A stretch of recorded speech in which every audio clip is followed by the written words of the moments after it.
നമസ്കാരം, ടേസ്റ്റി ക്യൂൻസിലേക്ക് ഏവർക്കും സ്വാഗതം. ഞാനിന്നിവിടെ നിങ്ങൾക്ക് പരിചയപ്പെടുത്തുന്നത് ഒരു പുതിയ റെസിപ്പിയാണ്. നിങ്ങൾക്ക് എല്ലാവർക്കും ഇഷ്ടപ്പെടുന്ന രീതിയിൽ നമുക്ക് ഇതൊന്ന് ഉണ്ടാക്കിയെടുക്കുന്നത് എങ്ങനെയാണെന്ന് നോക്കാം. അപ്പോൾ ഞാനിവിടെ ഇറച്ചി അരച്ചാണ് എടുത്തിരിക്കുന്നത്. സാധാരണ നമ്മൾ ഇറച്ചി കട്ട്ലേറ്റൊക്കെ ഉണ്ടാക്കുമ്പോൾ നമ്മൾ വേവിച്ചിട്ടാണ് അരച്ചെടുക്കുന്നത്. ഇതിപ്പോൾ നമ്മൾ അല്ലാതെ തന്നെ അരച്ചെടുത്തിരിക്കുകയാണ്. അതിലേക്ക് ഞാൻ കുറച്ച് ഉപ്പും കുരുമുളക് പൊടിയും ഇട്ടിട്ടാണ് ഞാൻ ഒന്ന് അരച്ചെടുത്തിട്ടുള്ളത്. ഇതിനാവശ്യമായിട്ട് ഞാൻ കുറച്ച് ക്യാപ്സിക്കം എടുത്തിട്ടുണ്ട്, കുറച്ച് ഒനിയനും കുറച്ച് മല്ലിയിലയും അരിഞ്ഞു വെച്ചിട്ടുണ്ട്.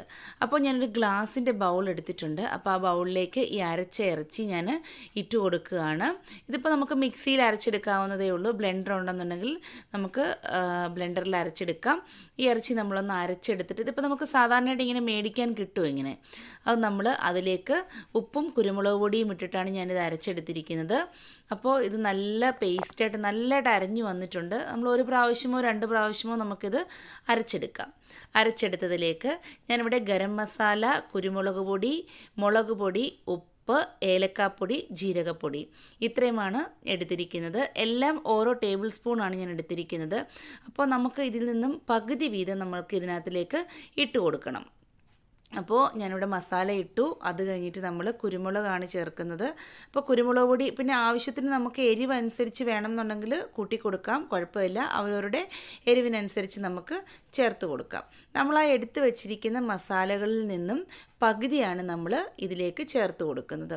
അപ്പോൾ ജീരകപ്പൊടിയൊക്കെ നല്ല മണം കിട്ടും. നമുക്ക് ഇതിലേക്ക് കിട്ടുന്ന ഇളക്കി അതൊന്ന് ഫ്രൈ ചെയ്തെടുക്കുന്ന സമയത്ത് നല്ല ഒരു മണമായിരിക്കും ജീരകപ്പൊടിയുടെ.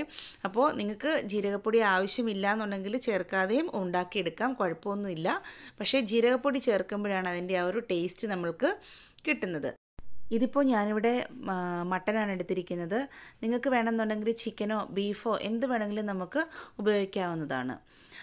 ഇത് ഞാനൊന്ന് കുറച്ച് മല്ലിയില അതിനകത്ത് ചേർത്ത് കൊടുത്തിട്ടുണ്ടായിരുന്നു. മല്ലിയില ചേർത്തൊന്ന് ഇളക്കി കുറച്ചൊരു എണ്ണ അതിന് മുകളിലേക്ക് ഒഴിച്ചു കൊടുത്ത് ഒരു 1/2 ടീസ്പൂൺ മതി എണ്ണ ഒഴിച്ചു കൊടുത്ത് നമ്മളൊരു 10 മിനിറ്റ് തന്നെ റെസ്റ്റ് ചെയ്യാനായിട്ട് വെക്കും. ഒന്ന് മസാലയൊക്കെ അതിലൊന്ന് പിടിക്കാൻ വേണ്ടിയിട്ടാണ് ഇത് ചെയ്യുന്നത്. നമുക്കിപ്പോൾ തലേന്ന് രാത്രി വേണമെന്നുണ്ടെങ്കിൽ ഫ്രിഡ്ജിൽ ഇത് ചെയ്ത് വെച്ചിട്ട് നമുക്ക് ഗസ്റ്റൊക്കെ വരുന്ന സമയത്താണെന്നുണ്ടെങ്കിൽ പെട്ടെന്ന് രാവിലെ തന്നെ ബോൾസൊക്കെ ചെയ്ത് നമുക്ക് ഫ്രൈ ചെയ്ത് എടുത്ത് ഉപയോഗിക്കാൻ പറ്റും. കാരണം നമ്മൾ അന്ന് രാവിലെ ഇതൊക്കെ ചെയ്യുമ്പോഴാണ് നമുക്ക് എന്താ പറയുക, സമയമില്ല. നമ്മൾ പല ജോലികൾ ചെയ്യുന്നതിനിടയ്ക്കായിരിക്കും ഇതൊക്കെ ചെയ്യുന്നത്. അപ്പോൾ നമുക്ക് തലേന്നൊക്കെ ഇത് റെഡിയാക്കി മസാല കട്ട്ലേറ്റൊക്കെ ചെയ്ത് വെക്കുന്നത് പോലെ നമുക്ക് ചെയ്ത് വെക്കാൻ പറ്റും. ഇതിപ്പോൾ ഞാൻ ചെറിയ ഉരുളകളാക്കി എടുക്കുകയാണ്. ഇതിപ്പോൾ ഞാൻ ചെറിയ ബോൾസ് ആയിട്ടാണ് എടുത്തിരിക്കുന്നത്. നമുക്ക് ഏത് വലുപ്പത്തിൽ വേണമെങ്കിലും ഇത് ചെറുതായിട്ട് ഉരുട്ടിയെടുക്കാവുന്നതാണ്. അപ്പോൾ ഇതെല്ലാം ഞാനൊന്ന് ഉരുട്ടിയെടുത്തിട്ട് ഇപ്പോൾ നമ്മൾ ആ ഉരുട്ടുന്ന സമയത്ത് നമുക്ക് കുറച്ച് എണ്ണ നമ്മുടെ കയ്യിലൊന്ന് തടവി കൊടുക്കുകയാണെന്നുണ്ടെങ്കിൽ നമുക്കിത് പെട്ടെന്ന് ഉരുട്ടിയെടുക്കാൻ പറ്റും. അപ്പോൾ ഇത് നമ്മൾ പ്രത്യേകം ശ്രദ്ധിക്കുക. ഇത് ചെയ്യുന്ന സമയത്ത് ഒത്തിരി ഹാർഡായിട്ട് നമ്മൾ ടൈറ്റായിട്ട് ചെയ്യാൻ പാടില്ല. കാരണം നമുക്ക് സാധാരണ നമ്മൾ കട്ട്ലേറ്റൊക്കെ ഉരുട്ടിയെടുക്കുന്ന സമയത്ത് നമ്മൾ വിചാരിക്കും പൊട്ടിപ്പോകാത്ത രീതിയിലാണ് നമ്മളിത് ബോൾസ് ചെയ്ത് എടുക്കേണ്ടത്. ഇത് നമ്മൾ അങ്ങനെയല്ല. നമ്മളിപ്പോൾ എണ്ണയിലോട്ടിട്ട് ഫ്രൈ ചെയ്തെടുക്കുന്ന സമയത്ത് ഇതിപ്പോൾ ഞാൻ ഫ്രൈ ചെയ്യുകയാണ് ചെയ്യുന്നത്. നിങ്ങൾക്ക് ഓവനിൽ വെച്ചിത് ബേക്ക് ചെയ്തും ഉപയോഗിക്കാവുന്നതാണ്. ഇപ്പോൾ എണ്ണ കൂടുതലായിട്ട് ഉപയോഗിക്കേണ്ടാത്തവർക്ക് അങ്ങനെയും ചെയ്യാവുന്നതാണ്. ഇതിപ്പോൾ ഞാൻ ഒന്ന് ഫ്രൈ ചെയ്തെടുക്കാൻ പോവുകയാണ്.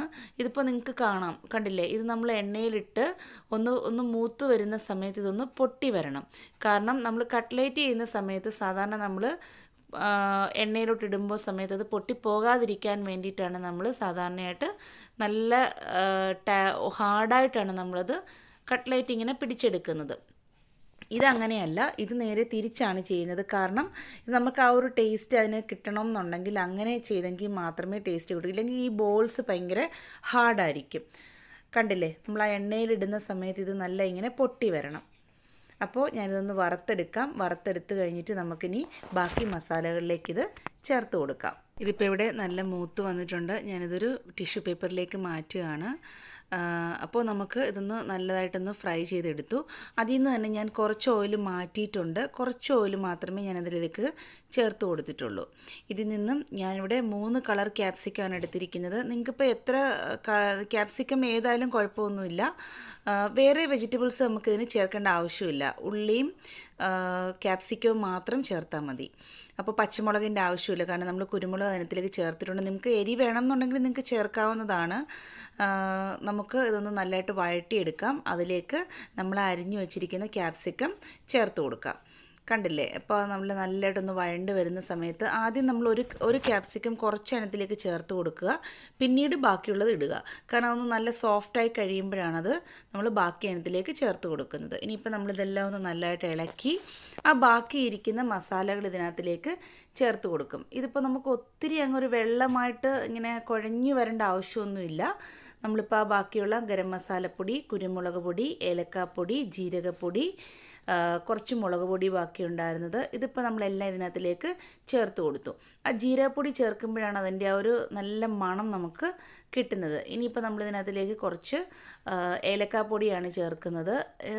നമ്മൾ ആ ബാക്കി ഉണ്ടായിരുന്ന മസാലകളെല്ലാം നമ്മൾ ഇതിനകത്തിൽ ചേർത്ത് കൊടുക്കണം. നിങ്ങൾക്ക് ആവശ്യമായിട്ടുണ്ടെന്നുണ്ടെങ്കിൽ ഉപ്പും ചേർത്ത് കൊടുക്കാം നോക്കിയിട്ട്. കാരണം നമ്മൾ ഇറച്ചി അരച്ചെടുത്ത സമയത്ത് ഉപ്പും കുരുമുളക് പൊടിയും ചേർത്തിട്ടാണ് ഞാൻ ഇറച്ചി അരച്ചെടുത്തിരിക്കുന്നത്. അപ്പോൾ ഒത്തിരി ഉപ്പിൻ്റെ ആവശ്യം വരത്തില്ല. ഈ മസാലയ്ക്ക് ആവശ്യമായിട്ടുള്ള ആ ഉപ്പ് മാത്രമേ നമുക്ക് ആവശ്യം വരത്തുള്ളൂ. ഇതിപ്പോൾ നമ്മൾ വറുത്തെടുത്ത ഇറച്ചി അതിനകത്തിലേക്ക് ഇട്ട് കൊടുത്തിട്ടുണ്ടായിരുന്നു. ഒന്ന് ഇളക്കി നല്ലതായിട്ട് പിടിപ്പിച്ച് എന്താ പറയുക, നമ്മളൊന്ന് നല്ലതായിട്ട് അതൊന്ന് സോഫ്റ്റ് ആകുന്നിടം വരെ നമ്മളൊന്ന് ഇളക്കി കൊടുക്കണം. ഒരു 10 മിനിറ്റ് നമ്മളതൊന്ന് ഇളക്കിക്കൊണ്ടേയിരിക്കണം. നമ്മൾ നല്ല തീയിൽ വെച്ച് തന്നെ ഇത് ഇളക്കിയെടുക്കണം. കാരണം ചെറിയ തീയിലിട്ട് അവിടെ ഇടുകയാണെന്നുണ്ടെങ്കിൽ അത് വെള്ളമാകിപ്പോവും. അപ്പോൾ ഈ ക്യാപ്സിക്കമൊക്കെ അങ്ങ് ഒത്തിരി കുഴഞ്ഞ് വെള്ളമാകും. അപ്പോൾ ഈ സമയത്ത് ഞാൻ ഇതിനകത്തിലേക്ക് ഒരു 1.5 ടേബിൾ സ്പൂൺ നമ്മുടെ ടൊമാറ്റോ പേസ്റ്റാണ് ഞാൻ ചേർക്കുന്നത്. ഇത് നമുക്ക് പുറത്ത് മേടിക്കാൻ കിട്ടും, കടകളിലൊക്കെ മേടിക്കാൻ കിട്ടും ടൊമാറ്റോ പേസ്റ്റ്. ഇതിപ്പോൾ നിങ്ങൾക്ക് ടൊമാറ്റോ പേസ്റ്റ് വീട്ടിൽ ഉണ്ടാക്കി വെച്ചിരിക്കുകയാണെന്നുണ്ടെങ്കിൽ അത് ചേർത്താലും മതി. അപ്പോൾ നമ്മുടെ ചപ്പാത്തിക്കും ചോറിനും ഫ്രൈഡ് റൈസിനും ഒക്കെ കഴിക്കാൻ പറ്റിയ മീറ്റ് ബോൾസ് ഇവിടെ റെഡി ആയിട്ടുണ്ട്. നമുക്ക് ചപ്പാത്തിക്കും ഫ്രൈഡ് റൈസിനും ഒക്കെ നല്ല കോമ്പിനേഷനാണിത്. അപ്പോൾ എല്ലാവരും ഉണ്ടാക്കി നോക്കണം. ഉണ്ടാക്കി നോക്കിയിട്ട് അഭിപ്രായങ്ങൾ പറയണം. ടേസ്റ്റി ക്യൂൻസ് ഇനിയും സബ്സ്ക്രൈബ് ചെയ്തിട്ടില്ലാത്തവർ സബ്സ്ക്രൈബ് ചെയ്യാനും ലൈക്ക് ചെയ്യാനും ഷെയർ ചെയ്യാനും മറക്കരുത്. ബൈ.